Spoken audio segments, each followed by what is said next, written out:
Savitribai Phule fellowship for single girl child या व्हिडिओमध्ये आम्ही या योजनेची सखोल माहिती पाहणार आहोत। Savitribai Phule fellowship for single girl child SJSGC ही विद्यापीठ अनुदान आयोग UGC उच्च शिक्षा विभागाद्वारे PhD साठी प्रदान केली जाणारी फेलोशिप योजना आहे। या योजनेखाली पात्र गट कुटुंबातील एकमेव मुलगी ज्याचे कुटुंबात भाऊ किंवा बहिणी नाहीत, एकाच बहिणी असलेल्या जुळ्या मुलींनाही या योजनेखाली फेलोशिपसाठी अर्ज करण्यास पात्र आहे।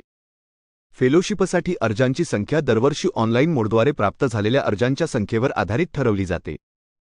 सावित्रीबाई फुले फेलोशिप स्कीमचे उद्देश्य सामाजिक विज्ञानांमध्ये एकल मुलींचे उच्च शिक्षणाला पाठबळ देणे, लहान कुटुंब मानकांचे महत्त्व ओळखणे, समाजात एकल मुलींच्या आदर्शांना मान्यता देणे, एकल मुलगी संकल्पना प्रोत्साहन देणे, समाजात एकल मुलींचे प्रोत्साहन देणे। फेलोशिपची कालावधी 5 वर्षांची आहे आणि निवडीच्या वर्षातील 1 एप्रिलपासून किंवा विद्यापीठ, महाविद्यालय, संस्थेत फेलोशिपमध्ये प्रत्यक्ष प्रवेश दिनापासून प्रभावी होईल। फेलोशिप PhD प्रबंध सादर करण्याच्या तारखेपर्यंत किंवा 5 वर्षांच्या कालावधीपर्यंत जोही आधी असेल तो प्रदान केला जाईल। 5 वर्षांच्या कालावधीसाठी कोणतीही वाढ मान्य नाही आणि फेलोशिपचा कालावधी संपल्यानंतर तिला UGC संशोधन फेलो म्हणून मान्यता दिली जाणार नाही। फेलोशिपचे वितरण प्रथम 2 वर्षांसाठी दर महिन्याला 31,000 रुपये संशोधन कार्याची समाधानकारक प्रगतीच्या अधीन, उर्वरित कालावधीसाठी दर महिन्याला 35,000 रुपये संशोधन कार्याची समाधानकारक प्रगतीच्या अधीन। मानविकी आणि सामाजिक विज्ञानांसाठी प्रथम 2 वर्षांसाठी दरवर्षी 10,000 रुपये आणि उर्वरित कालावधीसाठी दरवर्षी 20,500 रुपये। विज्ञान, अभियांत्रिकी आणि तंत्रज्ञानासाठी प्रथम 2 वर्षांसाठी दरवर्षी 12,000 रुपये आणि उर्वरित कालावधीसाठी दरवर्षी 25,000 रुपये।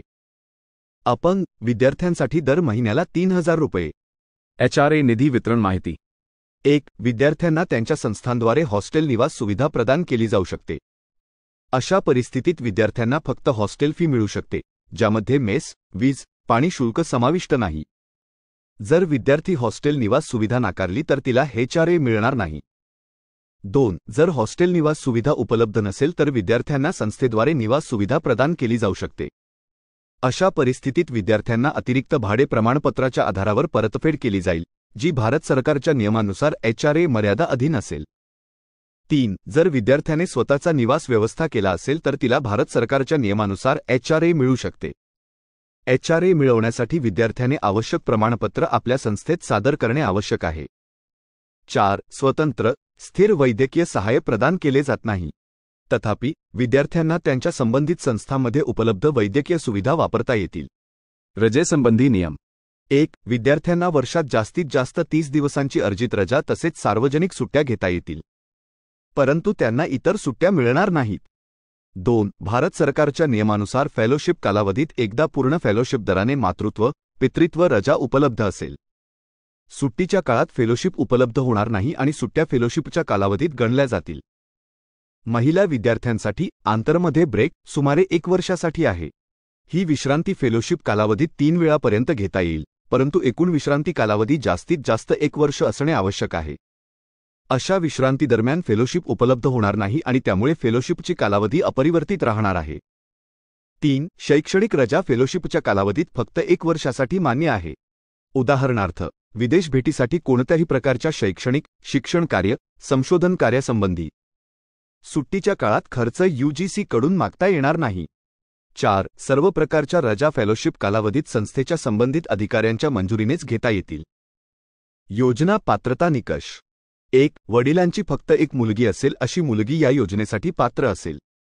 हा या योजनेचा एक महत्त्वाचा निकष आहे। 2. पूर्णवेळ PhD ची लिंक मुलगी या योजनेसाठी पात्र असेल। 3. अंशतः किंवा अंतर भरलेल्या PhD ची लिंक करणाऱ्या विद्यार्थ्यांना या योजनेसाठी अपात्र ठरवले जाईल। फक्त पूर्णवेळ कोर्स घेणारेच या योजनेचा लाभ घेऊ शकतात। 4. सामान्य श्रेणीत 40 वर्षांपर्यंत आणि SC ST OBC आणि PWD सारख्या आरक्षित श्रेणीत 45 वर्षांपर्यंत महिला विद्यार्थ्यांना पात्र आहेत। 5. PhD ची लिंक साठी फेलोशिप प्राप्त करणारे योग्य उमेदवारांनाच फेलोशिप प्रदान करण्यासाठी संस्थेच्या संबंधित फेलोशिपच्या निकषांचे पालन करण्यासाठी योगदान देणारे जबाबदार आहेत। आवश्यक कागदोपत्रे: पासपोर्ट आकारचा फोटो, हस्ताक्षर, पूर्ण संशोधन प्रस्ताव।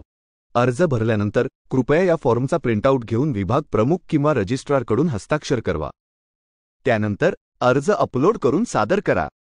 अविवाहित मुलीचा शपथपत्र फॉर्म पालकांनी सादर करणे आवश्यक आहे. शपथपत्र 100 रुपयांच्या स्टॅम्प पेपरवर पहिल्या श्रेणीच्या मजिस्ट्रेट किंवा तहसीलदार यांच्याकडून नियमानुसार प्रमाणित केले जाईल. जर पालक जीवित नसतील तर उमेदवाराचा कोणताही पालक शपथपत्र सादर करू शकतो. अधिक माहितीसाठी कृपया व्हिडिओ खालील लिंकवर क्लिक करा. या लिंकद्वारे ऑनलाईन फॉर्म देखील भरता येईल. हे व्हिडिओ तुमच्या कुटुंबातील इतर सदस्यांना व्हॉट्सॲपद्वारे पाठवा जेणेकरून त्यांना या व्हिडिओद्वारे अधिक माहिती मिळेल. धन्यवाद.